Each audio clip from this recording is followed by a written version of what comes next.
तो दोस्तों, जैसा कि आपको पता है, हम आपके लिए राजस्थान जीके की महत्वपूर्ण जो क्वेश्चनों की श्रृंखला है वो आपके लिए लेके आते हैं। तो क्लास से जल्दी जुड़ जाएं। और जिन दोस्तों के साथ में अगर शेयर भी नहीं किया है तो उनके शेयर कर दें, क्लास को ज़्यादा से ज़्यादा शेयर करें ताकि उनको भी इस महत्वपूर्ण श्रृंखला का फ़ायदा है वो मिल सके दोस्तों। और क्लास को शुरू से लेकर अंत तक जरूर देखें क्योंकि बहुत ही महत्वपूर्ण जो क्वेश्चन है वो हम आपके लिए लेके आए हैं। तो क्लास को जल्दी से जल्दी स्टार्ट करते हैं और पहले क्वेश्चन की ओर यहाँ पर चलते हैं हम। तो पहले क्वेश्चन की यहाँ पर हम बात करना चाहेंगे दोस्तों, बहुत ही महत्वपूर्ण क्वेश्चन है। राजस्थान के क्षेत्रफल के कुल कितने प्रतिशत क्षेत्र पर आंतरिक प्रवाह प्रणाली पाई जाती है। मतलब हम बात कर रहे हैं तो आंतरिक जो नदियां हैं यहाँ पर, इन नदियों की हम बात करेंगे। आंतरिक नदियों के तहत जो क्षेत्र आता है वो कितना है। तो पहला ऑप्शन है यहाँ पर 76.09।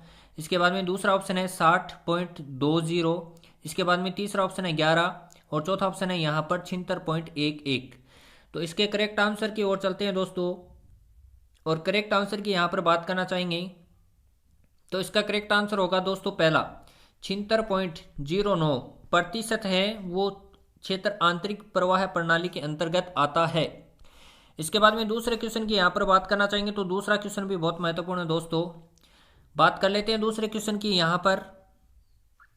तो यहाँ पर हम दूसरे क्वेश्चन की बात करना चाहेंगे। तो दूसरा क्वेश्चन है दोस्तों, निम्न में से चंबल नदी का प्राचीन नाम है वो कौन सा है।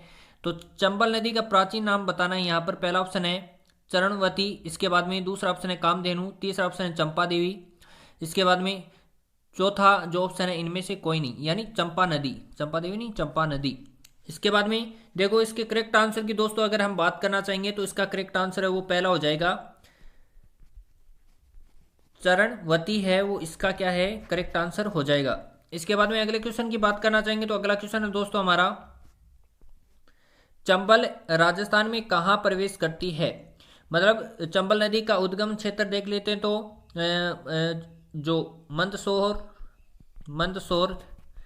के अंदर महू नामक स्थान से ये नदी है वो निकलती है। और जो इसका प्रवेश है वो राजस्थान के अंदर कहाँ पर है तो हम बात कर लेते हैं मध्य प्रदेश एमपी से निकलती है ये। इसका पहला ऑप्शन की बात कर लेते हैं करियाहार के निकट, इसके बाद दूसरा ऑप्शन है चौरासीगढ़ के निकट, तीसरा ऑप्शन है भैंसरोडगढ़ के निकट और चौथा ऑप्शन है इनमें से कोई नहीं। तो इसके करेक्ट आंसर की बात करना चाहेंगे दोस्तों तो इसका करेक्ट आंसर है वो दूसरा हो जाएगा 2 नंबर चौरासीगढ़ के निकट। चित्तौड़गढ़ के अंदर चौरासीगढ़ नामक स्थान के ऊपर क्या करती है चंबल नदी प्रवेश करती है। इसके बाद में अगले क्वेश्चन की बात करना चाहेंगे। तो अगला क्वेश्चन भी बहुत महत्वपूर्ण है दोस्तों, निम्न में से राजस्थान में चंबल नदी का उद्गम स्थल है। तो चंबल नदी का उद्गम स्थल है वो कहाँ पर है, राजस्थान की यहाँ पर बात नहीं हो रही, यहाँ पर हम बात करेंगे। तो यहाँ पर निम्न में से चंबल नदी का उद्गम स्थल है। तो पहला ऑप्शन है खमनोर की पहाड़ियाँ, दूसरा ऑप्शन है गोगुंदा की पहाड़ियाँ, तीसरा ऑप्शन है जानापाव की पहाड़ियाँ और चौथा ऑप्शन है नाग पहाड़ियाँ। तो इसका करेक्ट आंसर की हम दोस्तों बात करना चाहेंगे। तो इसका करेक्ट आंसर है वो हो जाएगा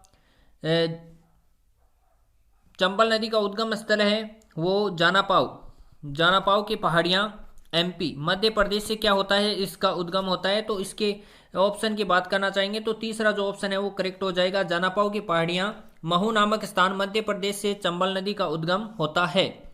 इसके बाद में अगले क्वेश्चन की बात करना चाहूंगा। तो अगला क्वेश्चन है दोस्तों हमारा, राजस्थान में चूलिया जलप्रपात कौन सी नदी की बनाती है। मतलब कौन सी नदी के ऊपर चूलिया जलप्रपात है वो बना हुआ है। तो पहले ऑप्शन की यहाँ पर मैं बात करना चाहूंगा दोस्तों। तो पहला ऑप्शन है बनास, दूसरा ऑप्शन है चंबल, तीसरा ऑप्शन है साबरमती और चौथा ऑप्शन है माही। तो इसके अंदर हम करेक्ट आंसर की बात करना चाहेंगे दोस्तों। तो करेक्ट आंसर है वो 2 नंबर हो जाएगा हमारा, चंबल नदी के ऊपर हमारा जो चूलिया जलप्रपात है वो बना हुआ है। इसके बाद में अगले क्वेश्चन की बात करना चाहूंगा दोस्तों। तो अगला क्वेश्चन भी बहुत महत्वपूर्ण है।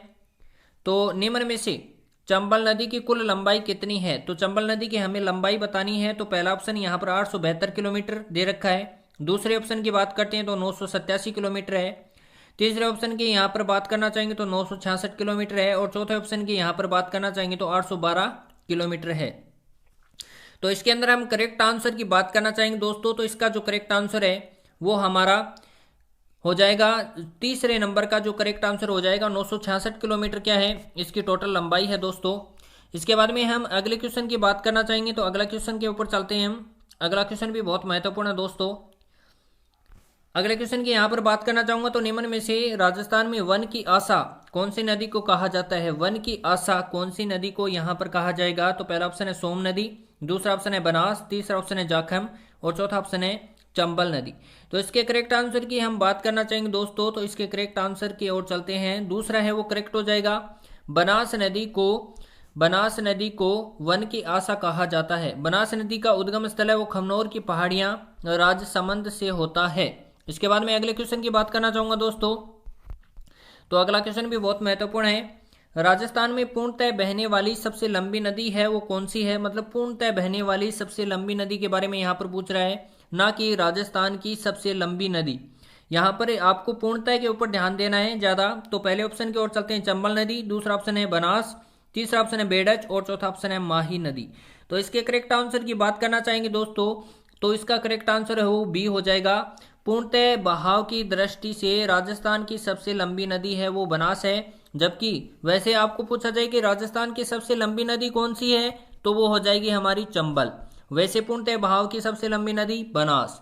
इसके बाद में अगले क्वेश्चन की बात करना चाहूंगा, तो अगला क्वेश्चन है दोस्तों हमारा, अगले क्वेश्चन की ओर चलेंगे, बहुत ही महत्वपूर्ण है। यहाँ पर नदी का उद्गम पूछ रखा है, तो निम्न में से राजस्थान में बनास नदी का उद्गम स्थल है, मतलब बनास नदी का इसमें से उद्गम स्थल बताना आपको, जो मैंने पहले भी आपके सामने इसका जिक्र कर दिया दोस्तों।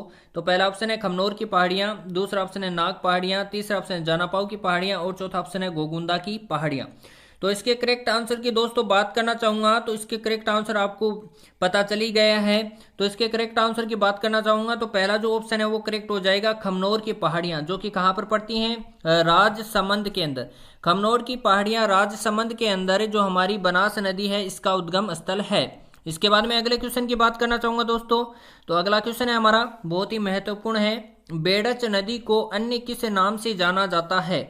तो बेडच नदी को अन्य किस नदी के नाम से जाना जाता है? तो पहला ऑप्शन है कामधेनु, दूसरा ऑप्शन है चरणवती, इसका तीसरा ऑप्शन है आयड और चौथा ऑप्शन है वन की आशा। तो आपको पता है वन की आशा तो बनास को कहा जाता है, और इसको चरणवती को क्या कहा जाता है? हमारी जो चंबल नदी है वो चंबल नदी को कहा जाता है। तो बचे हमारे पास में दो ऑप्शन, पहला कामधेनु और दूसरा आयड। तो इसके अंदर हमें देखना है कि इसका जो करेक्ट आंसर है वो कौन सा होगा दोस्तों। तो करेक्ट आंसर की यहाँ पर बात करना चाहेंगे, तो तीसरा है वो करेक्ट आंसर हो जाएगा आयड।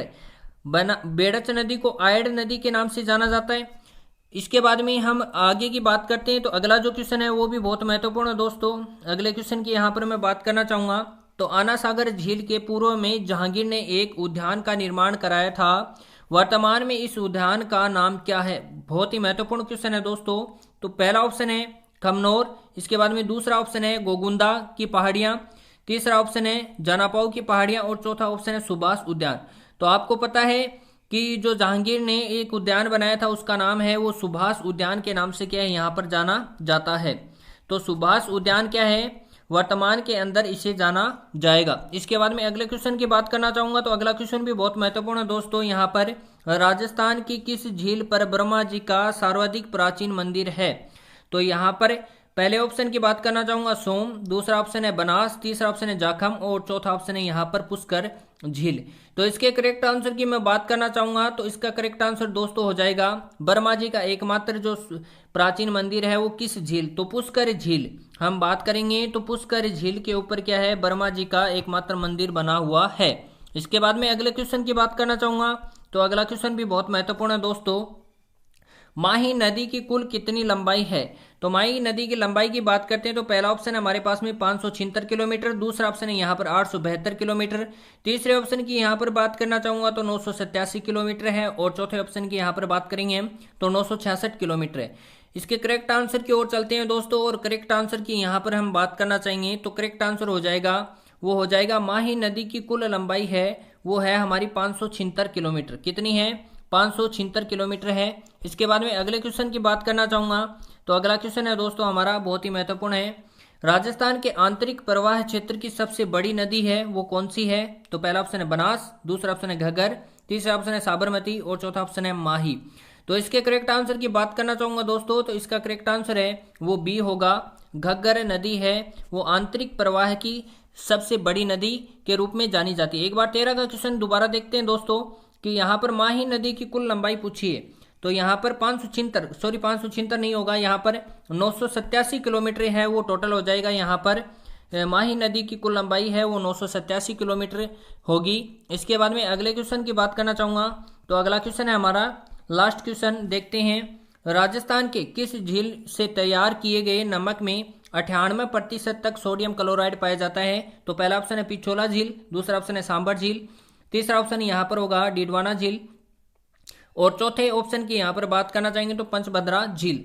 तो इसके करेक्ट आंसर का इसका जो आंसर का जवाब है वो ज़्यादा से ज़्यादा कमेंट बॉक्स के अंदर दें। अगर चैनल को सब्सक्राइब नहीं किया है तो चैनल को ज़्यादा से ज़्यादा सब्सक्राइब करें, बेल आइकन को प्रेस करें ताकि आगे आने वाला वीडियो आप तक पहुँच सके। धन्यवाद।